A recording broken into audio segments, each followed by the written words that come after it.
having this particular session, and I thank very much our sir for giving this opportunity. And the session is going to be on memory as a magic. Why I call it magic is because when you have a very strong memory, you attract like a magnet, and it is magical because it gives results. And that's the power of brain, and that's what we are going to look into it. And I also believe that when your intentions are very good, even the universe helps in helping you improve your memory. And on the third part, the side, you have got your memory, which is connected with universe.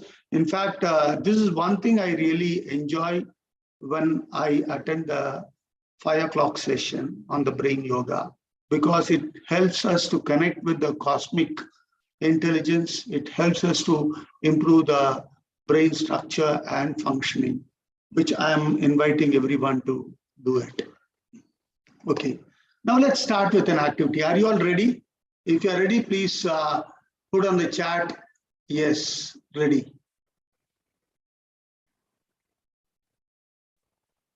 Yeah, Bhupalan sir has said yes. Thank you, Bhupalan sir. And I hope others are also ready. What I'm going to do is, I'm just going to make some statements. You are supposed to recall the brand. You can unmute, or you can do a thing. Chat in the chat also you can put it. Right? Are you ready? Shall we? Shall we go ahead? Yes. Thank you. Thank you, Shraddha. Right. The thing which I'm just going to work out is the secret of my energy. The moment I say that, what comes to your mind? Boost. Boost. Very good. A lot can happen over coffee. Coffee day. Coffee day. God's own country. Kerala. Tourism, Kerala. Taste the thunder.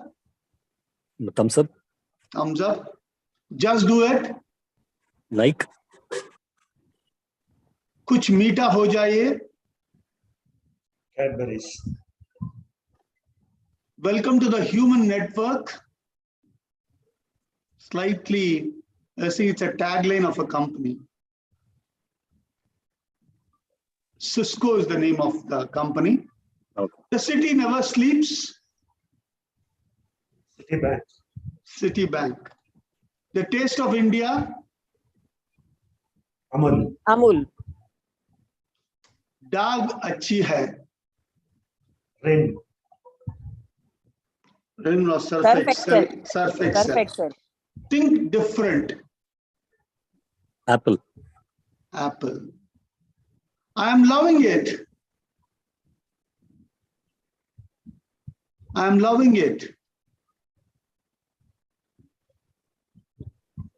Particularly those who are really loving fast food will be able to tell it.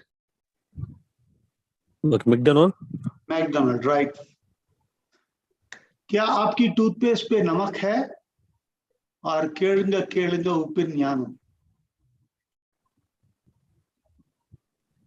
Colgate.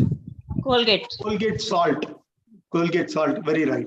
See, what exactly we did it, we made certain statements, but the moment I made that statement, you are able to recall the brand. And that's the power of our memory.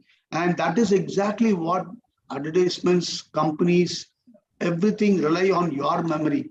And they bombard with you with information so that you are able to recall the brand, and you're able to use the brand.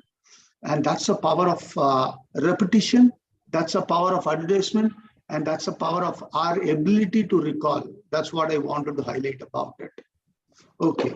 They always say that old friends, old picture, old wines are invaluable. In fact, how many of you feel nostalgic when you look back at your old school?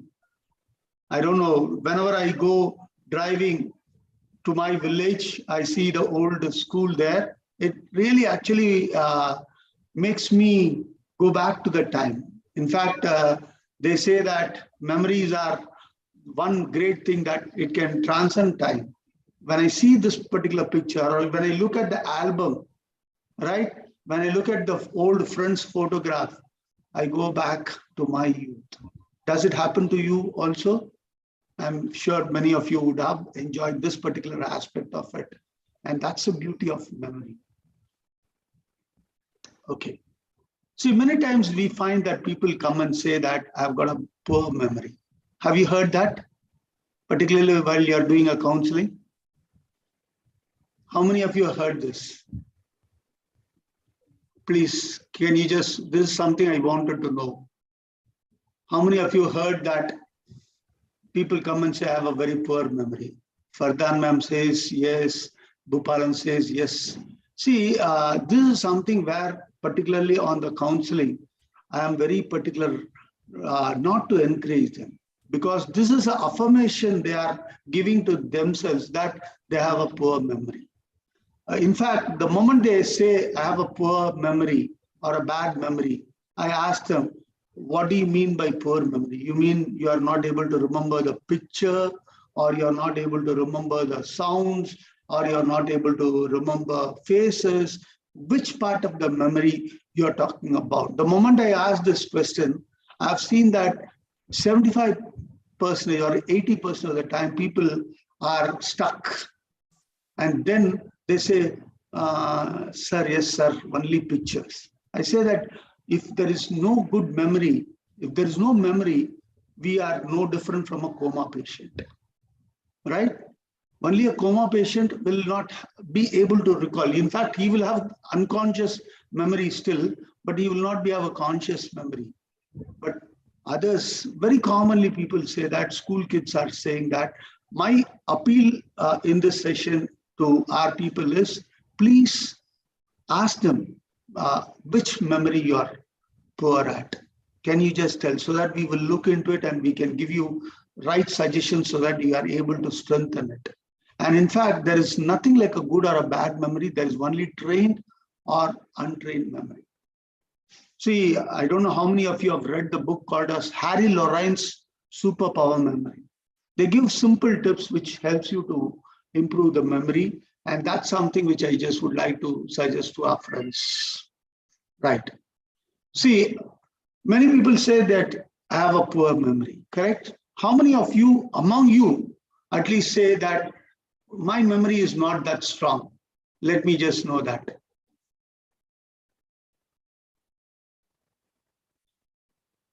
Someone here say, oh, I am forgetful. I tend to forget things. My memory is weak. If someone is saying this, is there anyone? Fine. If there is no one, I'm very glad about it. But one thing I want to highlight is, see, we say that we have a poor memory. Sometimes even kids say that. I just do this particular activity and then tell them, when you studied in pre-KG or LKG, you would have definitely undergone this. Sir, could you please silence, sir?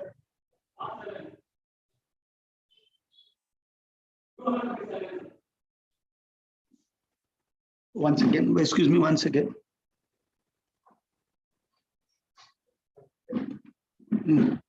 So actually neighbor says that, twinkle, twinkle, little star. Can you just recall the rhymes? How many of you can easily recall the thing? Harry Lorayne is the name of the book on superpower memory, right? Okay. Twinkle, twinkle, little star, how I wonder what you are, up above the world so high, like a diamond in the sky. I'm sure everyone will be able to tell this particular rhyme, though we studied in pre-KG, right? Second, can you just recall what is this rhyme?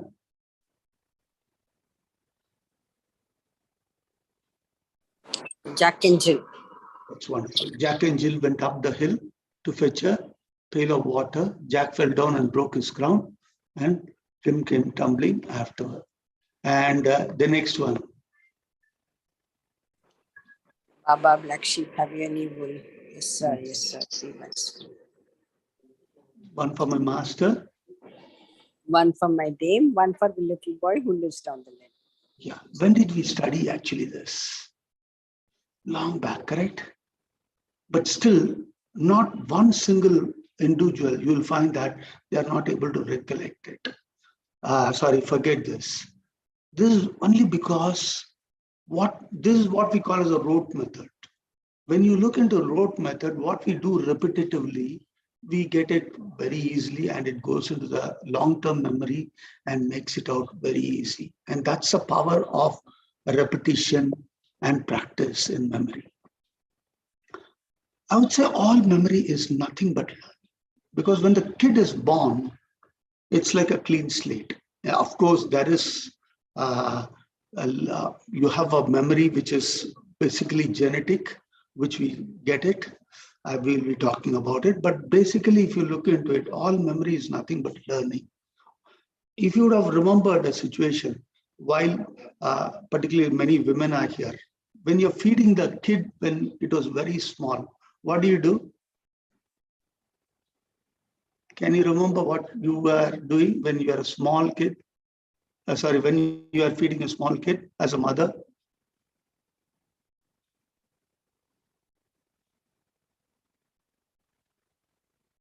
We'll say, look there, crow, crow, crow. Then the kid will look at it and then it will open its mouth. Then immediately you will give that. Then next moment, the kid gets diverted. You'll say, look at that car. Then the kid will look at the car. Then you'll put the next morsel of feed. So what exactly you are doing, you are not only feeding the child the food, but actually if you look into it, you're also feeding new information, new things, which the kid learns. And that's how, when it is repeatedly done, it says, oh, this is my father, this is my grandfather, this is buffalo, this is car, this is crow, this is scooter. Everything the kid is learning while it's eating also. But that's how memory is also built. So all memory is nothing but learning. So what we don't learn, we can't memorize at all. Do you agree? What we have studied, for example, something connected with German. If I have not studied German, I cannot recall. I cannot read, nor I can recall. It's not my fault. It's because I've not undergone learning of it. So this is something which you all will be knowing. So I'm very quickly looking into it. As you know, the occipital, the visual area is there. And the second one, you'll find that the temporal lobe is connected with short-term memory, emotions, and the motor memory, the auditory part of it, and all these things, which we would have touched in the rewire. So I'm not going deep into it. We will touch on it later when we are looking into GBP and memory. See, this is something I just want to touch upon it. The type of memory we are looking at it changes over a period of time.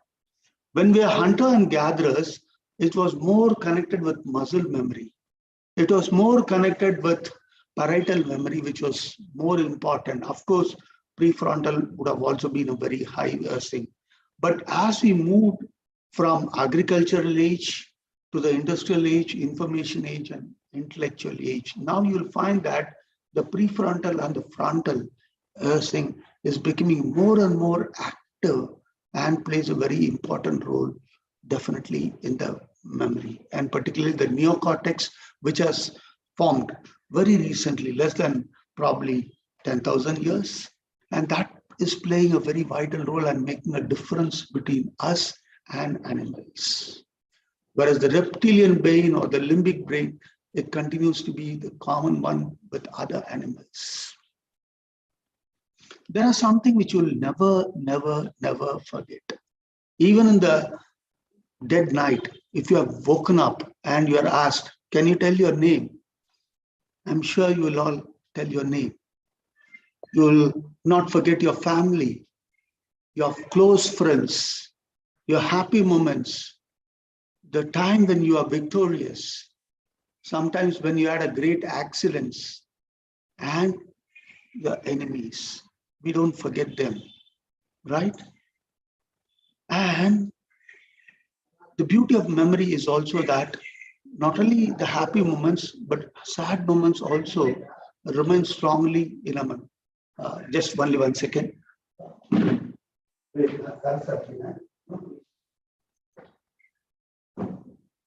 Sorry, friends. I'm in my relative's house. Okay, now we have talked so much about memory. It's important that we talk about what is memory. Can anyone tell what is memory according to you?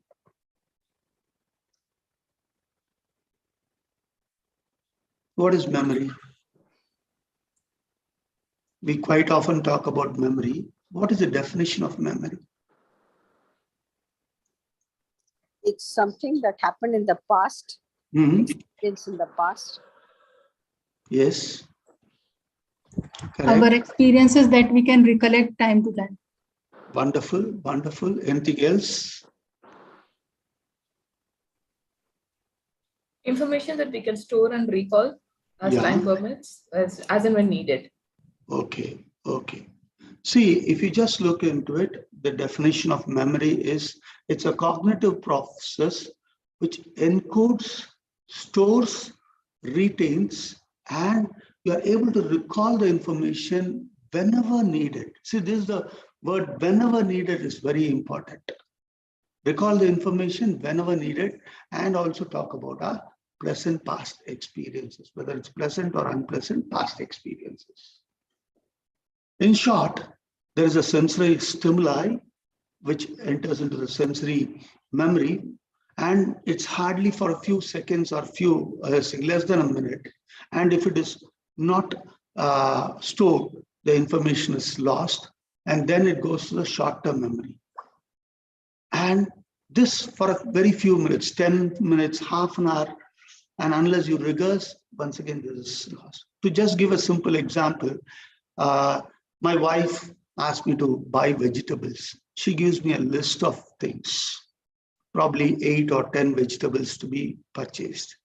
I will remember that only for a very short time till I go to the market, till I purchase the items and come back. If you ask the next day, do you remember? Probably 1 or 2 things of what I purchased yesterday, I will be able to remember, but I will not be able to remember everything. When it comes to sensory memory, we need to understand that our brain actually encounters more than 11 million bits of information every second. 11 million bits of information. But you know how many of that we can store? Less than 40 to 100. Why? Our brain itself doesn't want itself to be overloaded. So it has got a very interesting thing like computers saving. Should I save? Should I not save? That's a question it asks. Or you've got something called the reticular activating system, which we'll look into it. That actually filters it, the 95% or 99% of the information.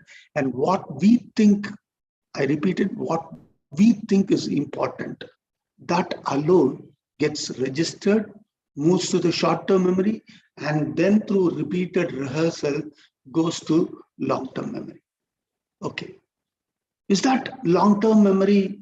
It takes longer duration. If you ask me, it's not so. Let me just give a simple example. How many of you have had an accident in your life? And when you see the scar, you will be able to immediately recall that incident, when it happened, how it happened, where it happened, who are all there with you at that particular moment.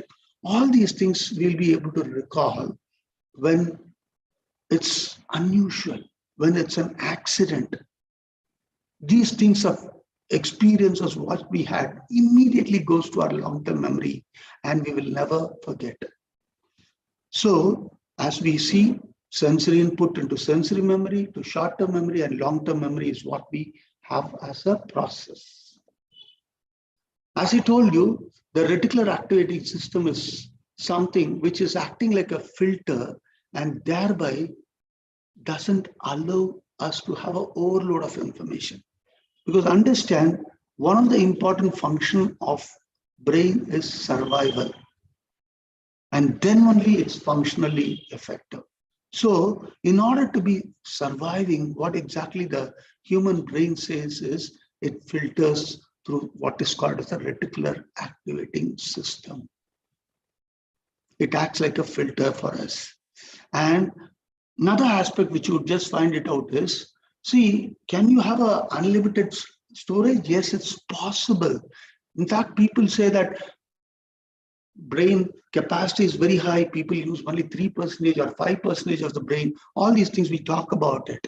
We can increase our capacity of the brain through certain exercises. Today, neuroplasticity is a very big research area where they find out how new nerve systems, nerve connections are built, and how you can build short-term to long-term memory very effective. It's a big topic, so we are not touching everything, but those who are interested can actually study about this neuroplasticity. One of the very important aspects which can help us to improve our memory is what we think about ourselves, our thought process, our feelings. In fact, psychology talks about our thoughts and our feelings is reflected as our behaviors. And when our thoughts, when we are not confident about, when we have a fear in it, that has got an impact on our memory.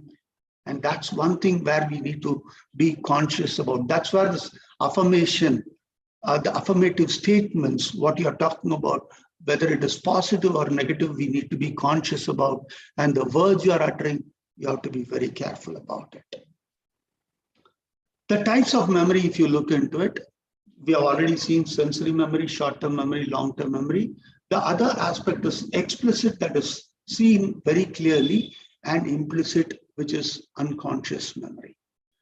In the unconscious memory, it's a procedural memory where there is a skill or task. For example, driving a car. Initially, it becomes conscious, but later it becomes unconscious and you are able to do the task or the skills.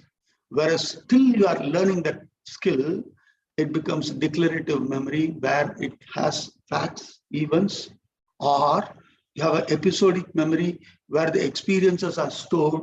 They are able to recall the experiences when we go back to that particular picture or that particular incident, or when we discuss about it, or when we, as I told you, when we meet the old friends. Second aspect is about our semantic memory. It's about the knowledge that we are just gaining over a period of time through learning. And that is how we'll just have memory. So memory has got different types. So this is where I wanted you to discuss when we are talking about the counseling. Which part of the memory you have got a struggle? You are talking about working memory, or you're talking about short-term memory, or you're talking about long-term memory, or you're talking about procedural memory, or you're talking about episodic or semantic. We need to ask this question so that the kid is getting a clear idea. Oh, so many types are there. So only one particular area I'm slightly weaker and I can develop on myself. If we are able to do that particular aspect, I think we are doing a great service to the kids. And that's something I wanted to convey in this particular session. Samuel Johnson says the true art of memory is the art of attention. See, particularly like a sharpshooter, like an Olympics person who is taking part in Olympics in shooting, the focus is completely there on the board, shooting board. See, in Mahabharata, there is a story, I'm sure many of you would be knowing about it. All the people were taught archery by Dronacharya, and they wanted to test those people. And they asked, Dronacharya showed a particular tree which was at a distance and a particular parrot, and he asked them to aim at the left eye. When everyone were asked, what do they see? Some said, I can see the ground, I can see the trees, I can see leaves and other things. When it came to Arjuna, he said, I can see only the left eye of the parrot. That much of a focus he was, and that's why he was a skilled archer. The problem that we find is attention span when it is lower. which is we are seeing in GBP report, the duration. We need to alter and highlight, yes, this is one area where we need to improve upon. So can we take short breaks, or can we take certain foods which are energizing, like small chocolates in between after 15 minutes or so, as a part of appreciation for the focus you have done. And this type of things, and the environment in which we are sitting. For example, the window is open and you are seeing a lot of cars, birds and other things. There is a chance that you are getting distracted, and that can affect your learning, which we need to be very conscious about. Very powerful tool. And this is something which is very ideal, not only for using the occipital memory, but this is something which can be trained to everyone. The different colors, and even when it comes to parietal also, it's very ideal because they have to draw the various maps and the various points in the map, mind map. So it will be a very interesting thing, whether they are kinesthetic or they are visual. They can use this mind map. In fact, auditory, they can loudly tell that and write it or draw it. So that way you'll find that mind maps is a very ideal tool which we can encourage for those who have got issues connected with sensory lobes. Here, one thing which we need to work about is make them to use different color sketch instead of a single color. If they're able to draw, it's fine. Certain things, for example, you are seeing the prefrontal or the parietal, the lobes are differently measured. If someone is not good at drawing, fine, at least they can write it and they can just work it out. And this is one interesting way.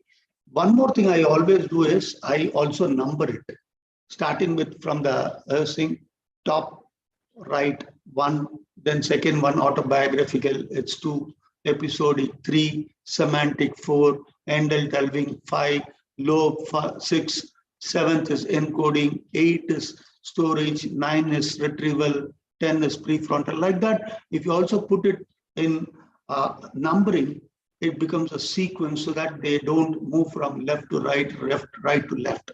And that is one more way you can help them to improve their memory.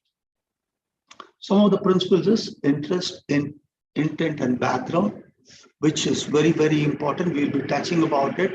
And visualization. See, we need to see that is where the storytelling comes, which we'll be touching about. Today, many schools, what exactly happens is we have forgot the art of storytelling. Storytelling is a very, very powerful way because it helps kids imagine. They're not only hearing, but they're also visualizing that particular characters, and that can help them improve their memory. Recitation, that's exactly the rote method comes. Slogas, we are able to recall, and other things which we do it repeatedly, we are able to make it, and the power of association is there. Second aspect is focus on certain things. That's where the timetable is being worked out and organize our thoughts and making it out.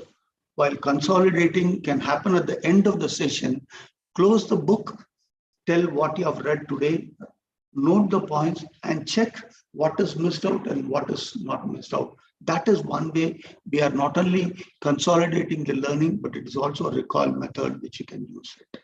Okay. This is a very interesting thing which I just want to highlight. Interest is a very, very key part for memory. To tell that, I just would like to give a small incident. See, near my house is a boy who initially studied with my son. The boy was not performing very well in the school, and the teachers were saying he has got a very poor memory. This boy is not good for studies. So what exactly happened? Their parents had a provision shop.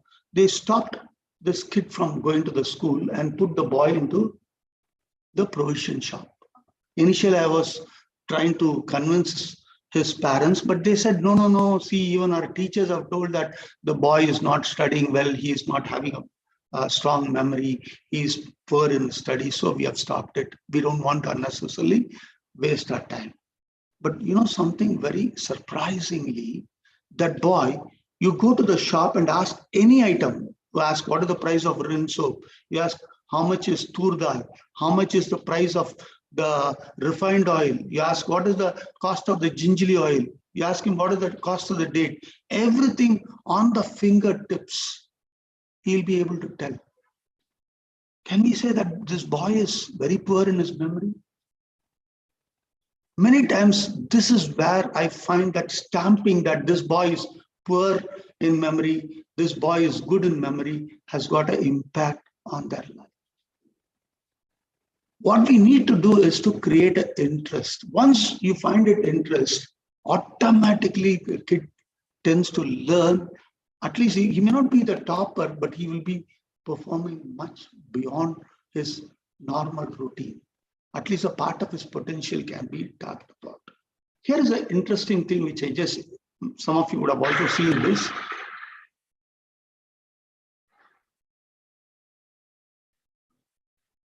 How creativity can be used to make even to do a tough task. That's what I wanted to highlight.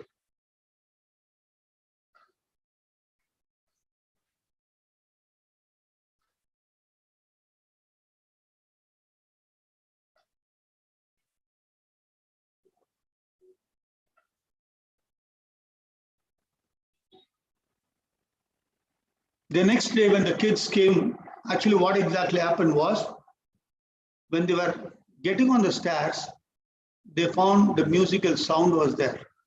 And that created interest. So instead of going on the escalator, 66% of the people, they found that getting onto the staircase is much better. So creative way when we are doing things, even tough job can be made easier. That's one thing which we can make it out. So as teachers, as counselors, as mentors, this is what we are supposed to do. Okay. Power of association is something which I just want to highlight about. Okay. How we are here today, because we are associated with MiDNA. The moment we come for the morning 5:45 or Saturday and Sunday 3 p.m., it is just because of our association with MiDNA Global as a family member, correct? And similar way, memory is more focused when you associate. In fact, most of the learnings happen with the help of association, learning with things which you know to things which you don't know. And that's exactly what happens. Let's do a small exercise now. What comes to your mind? You can just tell. Fragrance, the word fragrance, when I say, what comes to your mind?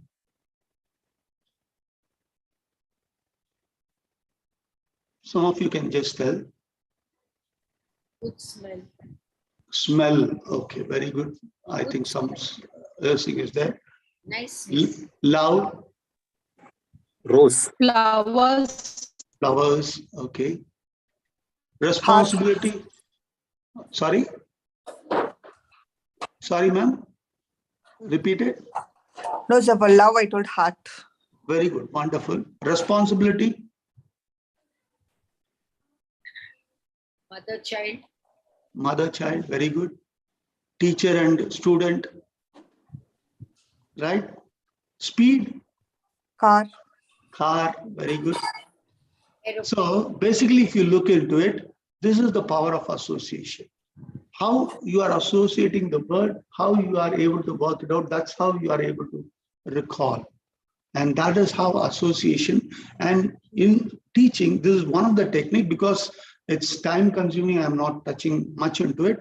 This is one of the way we can help kids learn memory much faster by associating. Very, very powerful tool. I'm sure, I know that some of you are able to do it very, very successfully. This Bhuvana madam, I know, is a very good storyteller. There are many other people who are there. Story is a wonderful way to remember. The Ramayana stories, the Mahabharata stories, the Panchatantra stories. If you remember very well, in small kids, when we were small kids, we were taught, and still we remember that. And this is one way when we are able to make it as teachers, I think we will be able to put it across to the kids in a very interesting way. And that's something which I just want to drive about it. How many of us as teachers tell stories? Stories can be your own experiences. Stories can be what you have seen. Stories can be something connected with the subject, but stories are very, very powerful way because they anchor quickly the memory points, the particular points which you want to highlight about it. So story is something which I just want to touch about it as a very powerful tool. We already touched upon the rote method, whether reciting national anthem or slogans or rhymes. We may not be consciously doing it, unconsciously, because of repetitive times we are doing it, we will be doing it. And this is the early stage. This is the first stage through which you will make it. But as we go ahead, rote method may not be the ideal one. But nursery level, yes, rote method is the right way to start with. But later we need to move to the higher levels. Observation is one of the key to memory. We'll do a small activity. Can you just tell me how many phases you are able to see in this particular picture? Thanks, Lakshmi ma'am, for your observation. Yeah. How many phases do you see? Can anyone tell me in this picture? 3 is what Dr. Anjali ma'am said. Okay. 5 is what Rinki ma'am has said. 3.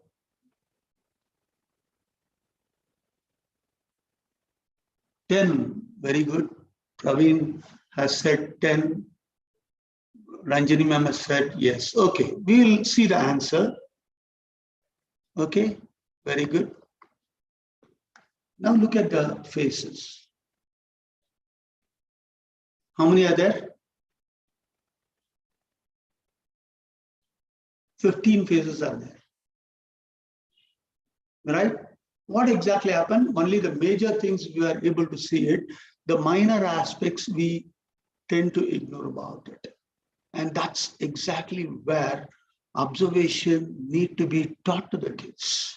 In fact, this is something where you can take the kids outside the school, make them to observe different things or ask them to find the difference. For example, I'll tell you, if you ask a kid, what's the difference between, I don't know in Tamil, I'll tell it, Palli, Aranai, Onan. How many kids will be able to tell? I don't know. The butterfly, dragonfly, and bee, the different types of bee, how many of them will be able to tell? What's the difference between a honeybee and a bumblebee? How many of them will be able to tell? That is exactly where we need to talk about. I'll tell you, my wife runs a nursery school. One of the exercises I give them is, can you pick up 10 different types of leaves and come? The kids bring that. And then I teach, okay, what exactly leaves are doing, what is the role of it. That way, you not only make them do something creative, but you're also able to help them identify it's not all trees are only one type of a green. This is one thing which we need to encourage about is what I've highlighted about. The things which we help easy to remember when it is unusual is something we can work on it, right? Unbelievable, something when I say exaggerated to a very great level, right? People don't believe it, and that's why it can go into the unconscious mind very fast. Violent things, someone is seeing something very violent happening, they will be able to make it something disgusting, totally unfamiliar, humorous, highly gratifying experience, something exceptional. These are things which we always remember for a longer duration of time rather than routine things. One more tips which you can have is mnemonics.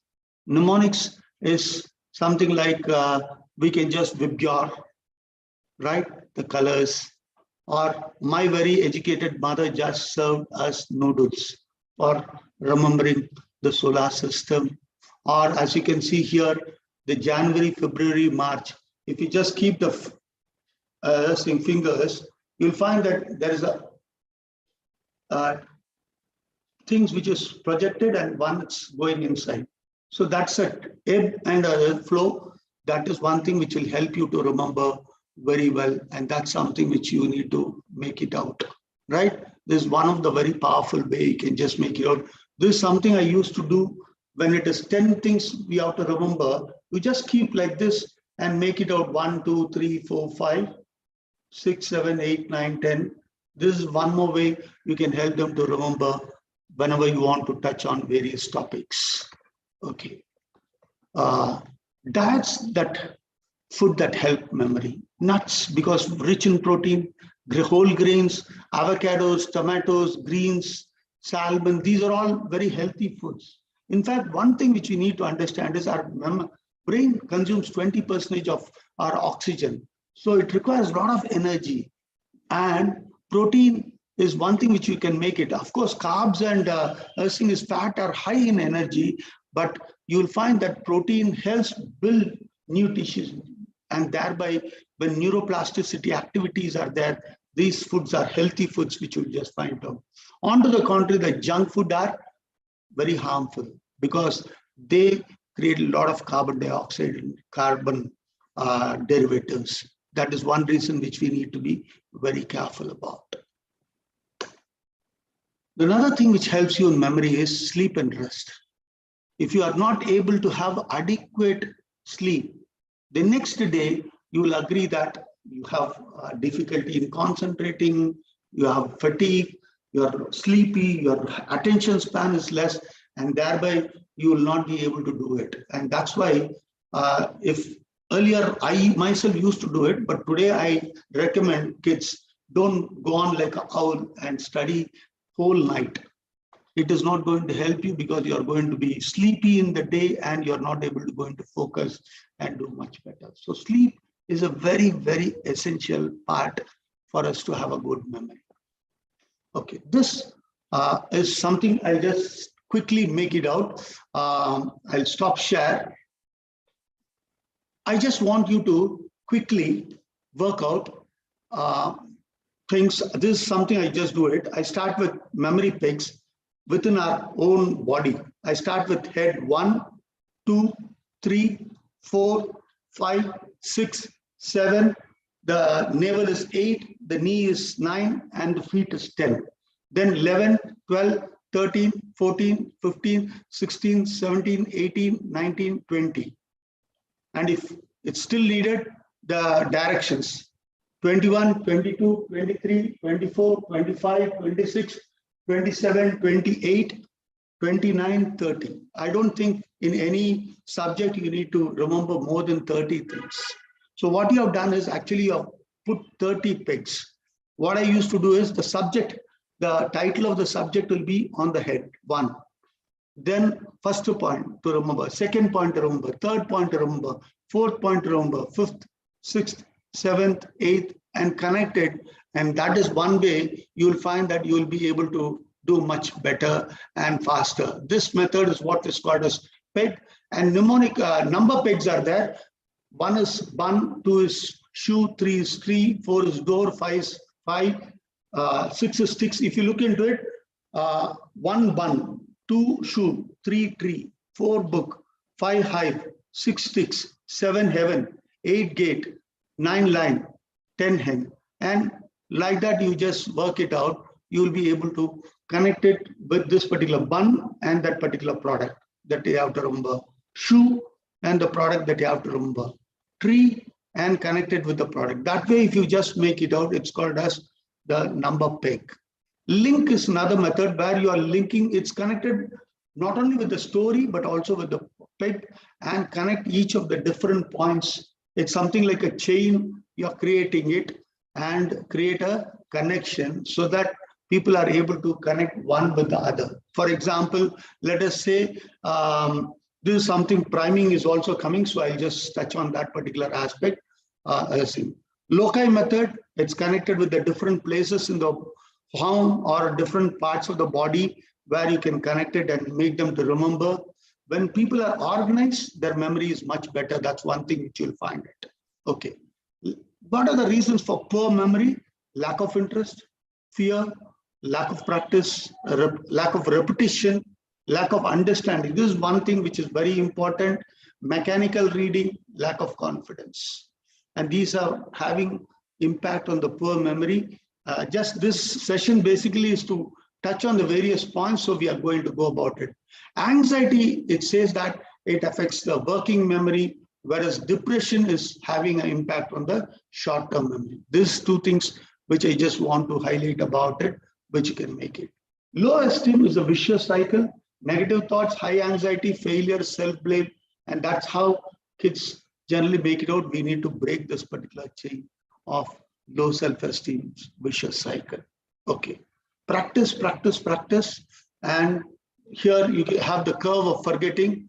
Once you are making it out more repetition, you can clearly see the percentage of memory retention is increased. And this is something which is made out.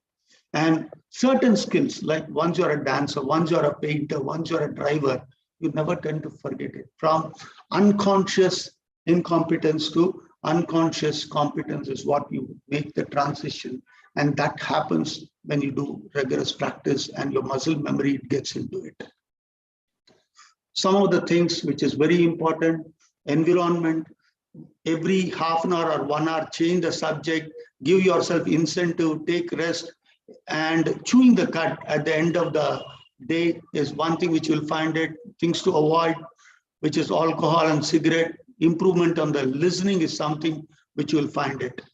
Certain other things which off late I have started doing after I become a MiDNA member.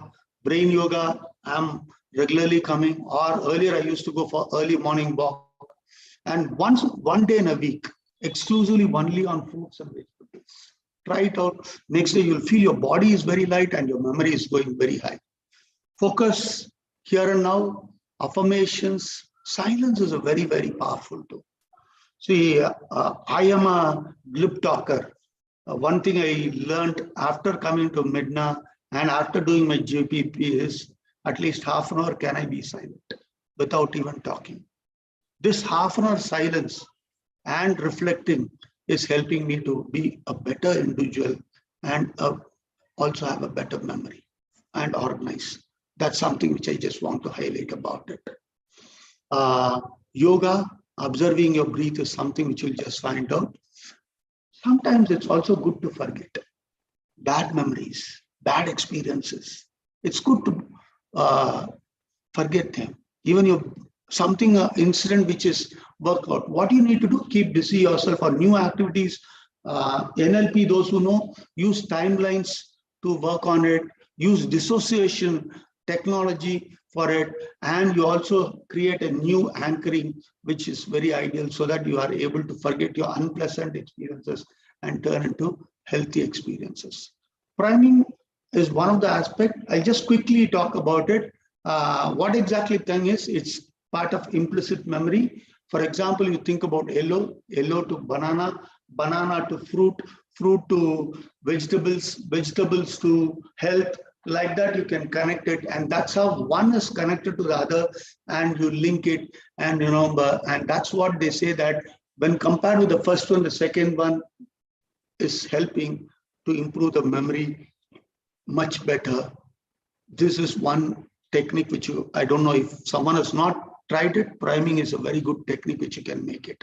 For example, here it is one thing. Can you look into it? Bread, juice, milk. What is the next thing that will come? Soap.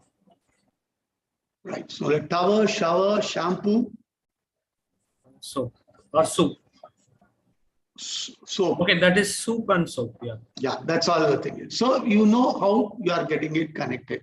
This is what is called as the priming techniques. Functional fixedness is one of the major causes which also affects memory. What is that is, particularly people who are highly cognitive, they stick on to their own point of view and they don't think that other options are not available. And that actually blocks their creativity, that blocks their ways to look at problem solving. And that is one thing which is affecting their innovation and memory. So functional fixedness whether it is there is one more aspect, particularly if the cognitive lobes are very high, we need to look into it. It's a suggestion I want to highlight about it. Okay, coming down to GBP, many things we have already seen in rewire. I'll quickly recall about it. As we know that occipital is connected with iconic, parietal to the body and the muscle memory, and temporal to the echoic memory. And the most important thing is the prefrontal and frontal, who are the boss. And once the prefrontal is very high, even slight reduction in the sensory lobes, people are able to manage because the boss is very strong and it drives the sensory lobes and helps them into the things, which is what we can clearly see that. And this is something which we need to observe about it. And the connection which I just want to highlight, connected with GBP and memory, I make it out. Neuron strength is something I observe. If it is below 100, the other day we saw 91 was the neuron strength of a kid who was just 8-year-old in all its lobes. So that means they will have a lot of difficulties, challenges. Similarly, high cognition, almost 8 to 9 lobes cognitive, 550 or something in the neuron strength. Still, then also they will have this thing because I know everything. The moment you come, I know everything, you will not study and you will not be prepared to learn. Interest and the duration chart, you can clearly see that. And according to the duration and interest, you alter the methodology through which you can teach and help them improve the memory. The processing speed, which has got an importance. Very high speed is also means attention deficit can happen. Very slow can also lead to poor memory. Whether they are visual, auditory, or kinesthetic learning, it has got an impact. For example, word smart, temporal lobe, and what is about the prefrontal and the temporal. The connection, if we are able to work it out, we will be able to interpret the chart much better, is something which I'm looking at it. And the personality profile also has got an impact on the memory, whether they're reflective. Reflective means a lot of repetition is needed. So long-term memory, they will have some challenges. That's something which you'll just find out. Cognitive person will find that functional fixedness is there. So they also will have it. Double loop, it's mainly because of little confusion is there. They will find it very difficult.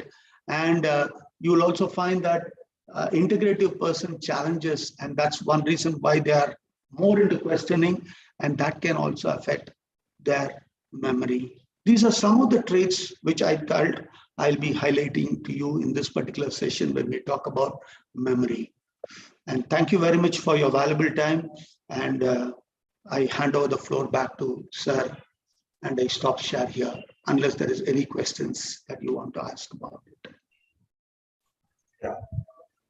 So as usual, we will go for the poll just about to get the feedback. And in the meantime, anyone would like to unmute and ask any questions or responses or feedback, you are welcome to use.